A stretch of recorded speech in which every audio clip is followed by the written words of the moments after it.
to the Joe Rogan Experience. I'm Joe, and today we have a very special guest who's a very close buddy of mine, Joey Diaz. How you doing, man? I'm pissed off, Joe Rogan. Let me tell you something. This guy who I used to do blow with back in '85 was telling me all about his time in something called a residential school. Guy was named Prison Hawk, telling me about the gosh darn Catholic Church and the government, what they got up to. Calm down, Joey. Start from the beginning. Screw that, Joe Rogan. I'm gonna tell it to you how it is. I'm from Jersey. We don't slow down like that. Where I'm from, Cuban household, I slow down and my mother would whack me right across the face, ear to ear, Joe Rogan. All right, Joey.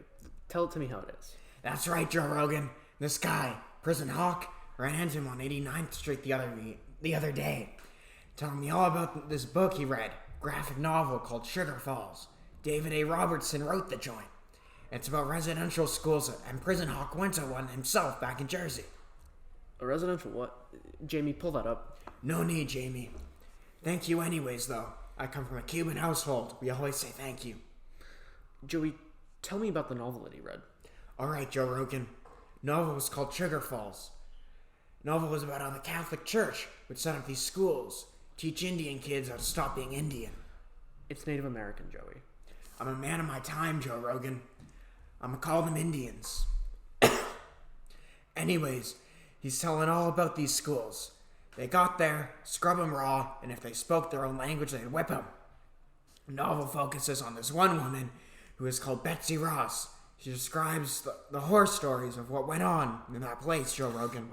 Oh, that's awful, Joey. What else happened in the book? Well, Joe Rogan, she was beaten, abused both physically and sexually, and also had her hair cut and her skin rubbed so hard that they thought she would turn white. And did this happen with every person that went to a residential school, Joey? That's right, Joe Rogan. Everyone that went had to go through the ringer with this stuff.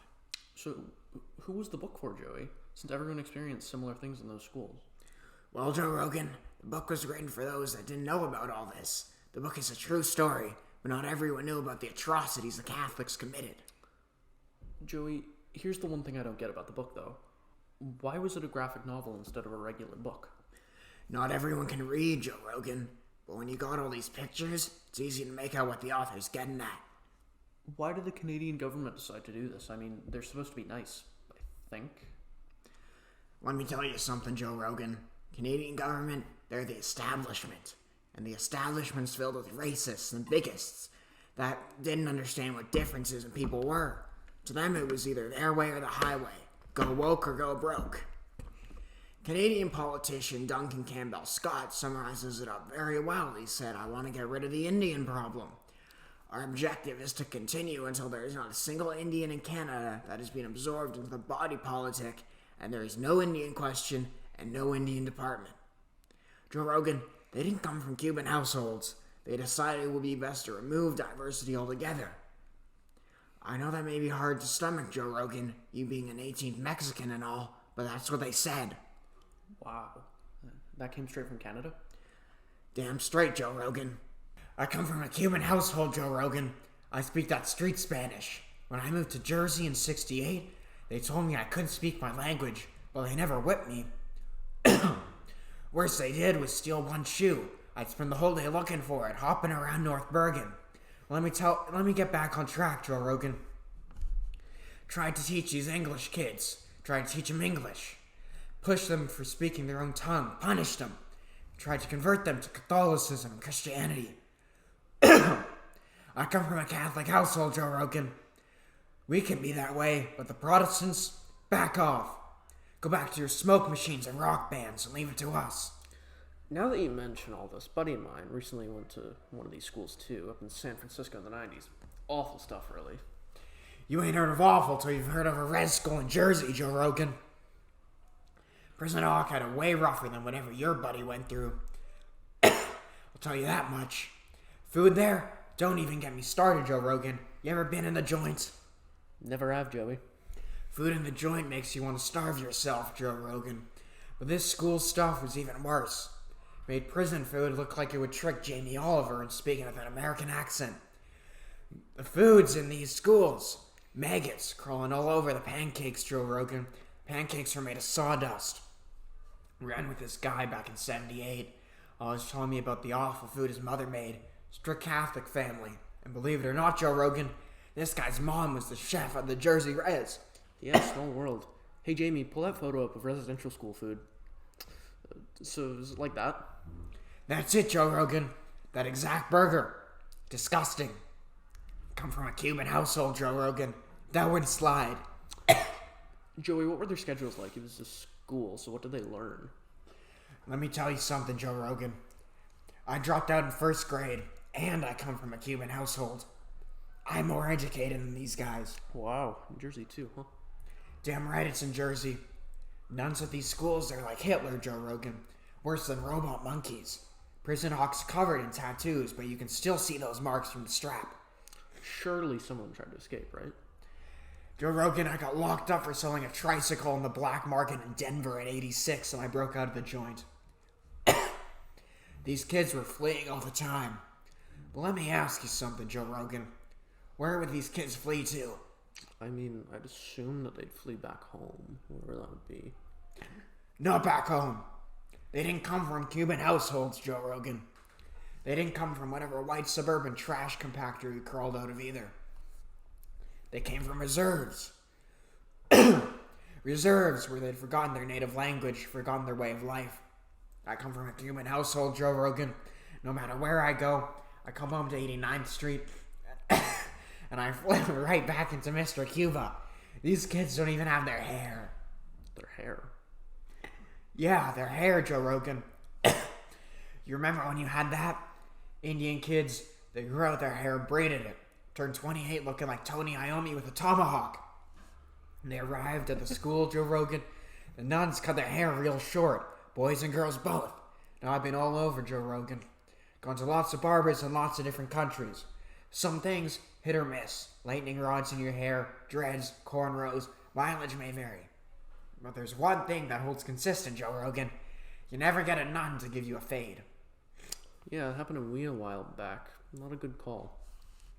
You're a horrible liar, Joe Rogan. Talking to Prison Hawk, his hair ran halfway down North Bergen, right to 43rd Street. I asked him, when's the last time you got a touch-up? He said he hadn't seen a pair of scissors since his last day at the school. Speaking of last days, when was theirs? How old were the kids when they left? 16, Joe Rogan. Got in when they were 6. Now, with everything I've done in my day, I'm not great with numbers. But I'm pretty sure that's 10 years of a kid's life. A whole 10 years, Joe Rogan. Spent in some cold institution, with abusive nuns and awful food. You hardly ever saw your parents either. I think back to 10 years ago. That was what, Joe Rogan? 87? I think of everything I've accomplished in those 10 years. All the ways I've improved. And these kids, they spent 10 years plummeting further and further down that Catholic rabbit hole. I'm a strict Catholic, Joe Rogan, and trust me, you don't want to go there. Yeah, that sucks, Joey, but at least they got out at 16, right? It's 2 years before non-native kids graduated. Their whole lives ahead of them. Did they, Joe Rogan? What do you mean by that? Why do you think Prison Hawk has prison in his name? Why isn't he just Hawk, Joe Rogan? The answer is that these Indian kids were never taught how to behave, how to parent, how to function in this society. Residential schools closed a while ago, Joe Rogan.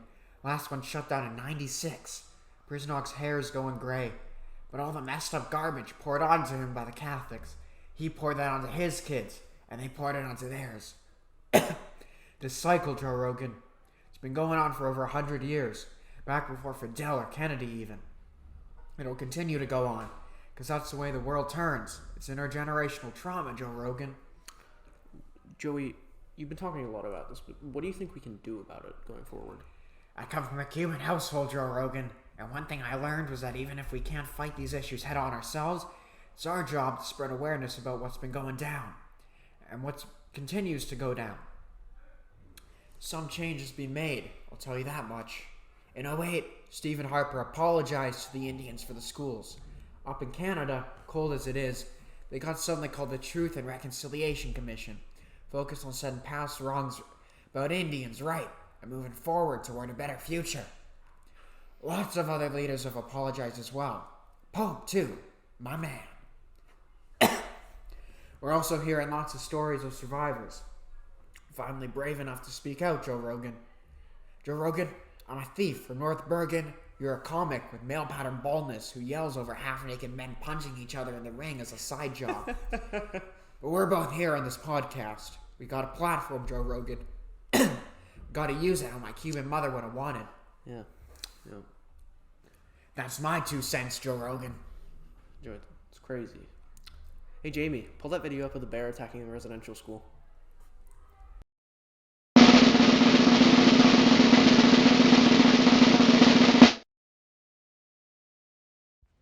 That was the Joe Rogan Experience with Joey Diaz. Thank you all so much for listening in, and stay tuned for our next episode on bear attacks in the Philippines.